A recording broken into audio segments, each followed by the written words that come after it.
Good morning, everybody. Welcome to week 5 of our stress management course. Thank you so much for all of the interactions and the reflections and the work last week on longevity. I wanted to talk about nourishment, and I think I kind of explained this before, not from that aspect of food necessarily, but from this holistic perspective of how we're kind of nurturing all these different pieces in our life. So last week's longevity model, I recognize that those self-assessments for the longevity and happiness test aren't perfect. With any type of assessment tool, you're always going to find kind of some things within there that you don't really necessarily agree with. But I am a huge believer in the process of self-awareness. I think that some of you, and I totally understand, got a little tripped up on the purpose piece. I do think that when we live on purpose, some of those other pieces in that pie and that puzzle fit together so seamlessly, and we're really able to kind of balance our life in a way that is fulfilling and makes us feel like we're thriving. So I also want you to give yourself grace, because when we talk about passion and purpose, I think sometimes we have like passion and purpose fatigue, meaning like if we don't know exactly what our passion or our purpose is, then we feel like we aren't doing something right. That is by no means what I wanted you to feel like after you were doing that exercise, because I know that the happiness test really did highlight that idea of purpose. So I wanted to take a step back and tell you that my definition of purpose is to find the thing that lights your soul on fire. So the thing that you're passionate about, or this gift that you have. We all have this gift. I'm a firm believer that we are all on this earth to figure out what that gift is. And then once we kind of are at our best version of self, you're able to then flip that in order to serve others. So passion is just actual self-actualization, figuring out what is the best version of you. And then once you do that, being able to then take that and serve others. And to be honest with you, I don't think that we have just one passion or purpose. I think that with different seasons in our lives and things that go on in our world, that our passion and our purpose can shift and can change. So more than anything, this check-in through the circle of life and those 2 assessments were to just kind of give yourself time to reflect. Am I still living on purpose? If I'm not, what can I maybe shift or change in my life in order to get myself closer to what that is? This is a topic that is near and dear to my heart. So if you wanted more information on this, or you wanted some activities or exercises that can help you develop your purpose, I would be more than happy to have a conversation with you or to give you some of those resources. So switching gears, and all of that coursework is going to be due by the time you see this. It would have been due Sunday night. So hopefully you were able to get that stuff in, and I will catch up on grading and get those reflections back to you.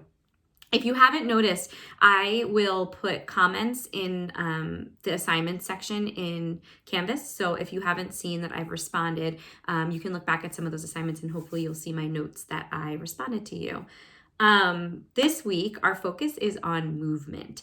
So I'm very careful when I do any type of PD or any type of information in regards to movement, because I'm a firm believer that exercise is 100% personal. I don't think that there is a one-size-fits-all exercise routine. I don't think that all of us should be runners. I don't think that all of us should be yogis. I think that it's really important to do some self-assessment on what types of movements naturally serve you. So in the Blue Zones video, you heard Dan Buettner talk about one of those things that these people in these blue zones have is this natural affinity for movement. So they're not doing like, CrossFit HIIT workouts every day. Not that there's anything wrong with that, but they're finding movement throughout their day. More and more research actually points to the effectiveness of mini workouts every single day versus like kicking your butt for an hour on like Wednesdays, right?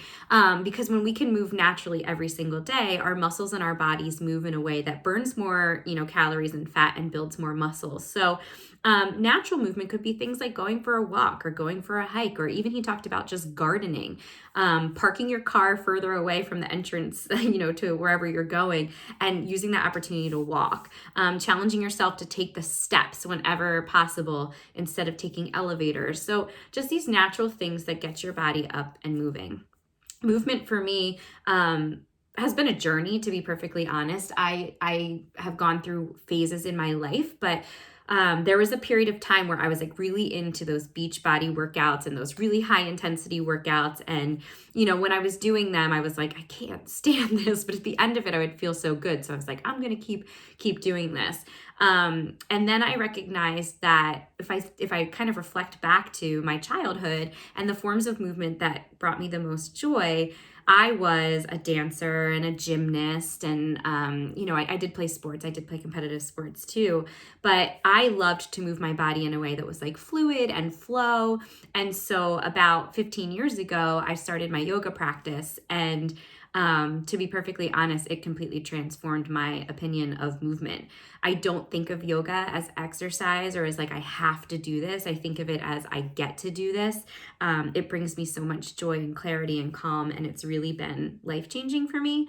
And when I think back, I'm like, this makes so much sense. So all of that kind of led me to get my yoga teaching certification. And I'm really excited about just continuing to practice. If you're interested in trying yoga for the first time, an app that I use and I love is called the Down Dog app. If you go onto the App Store, it's like a little blue square and it has a little white dog head on it. I love this because you can put in the amount of time, you can put your level, like if you're a beginner, you can put the type of yoga. So you could do something like restorative, which is really gentle and calming, or you could do something like power yoga, which is a little bit more active. And they play music and it's just very clear. So if you wanted to try that this week, that would be, something that you could kind of look into. If you go on to the module this week, I purposefully kept it light. I wanted you, if I'm asking you to incorporate movement, I was like, well, I should probably give you time to incorporate movement. So one of the things that I'm going to suggest that you do and in your reflection is to incorporate some type of movement. And maybe it's something new. I wrote in my description that I was just listening to this podcast with the founder of Barre3, and I have never done barre or any of those classes before. And I actually just looked up, and there's a new studio in Westchester where I live, and I'm going to check it out with a friend this week. So I challenge you to maybe look at different classes or fitness things that are offered in your area. Maybe try something new that speaks to you. Maybe you try something that you just haven't gotten to in a really long time, like going for a hike this weekend. But your job this week is to move. The other thing that you're doing is you'll see that it says choose your own adventure movement. And I've given you a bunch of resources that you can do to just learn a little bit more about movement.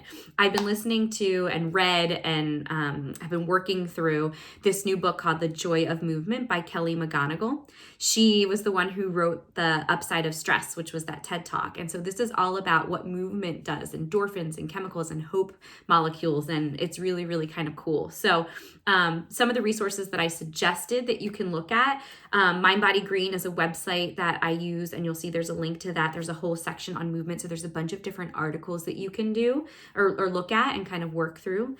There are 3 different ways to interact with that Kelly McGonigal Joy of Movement. I linked a NPR article that you could read and discuss.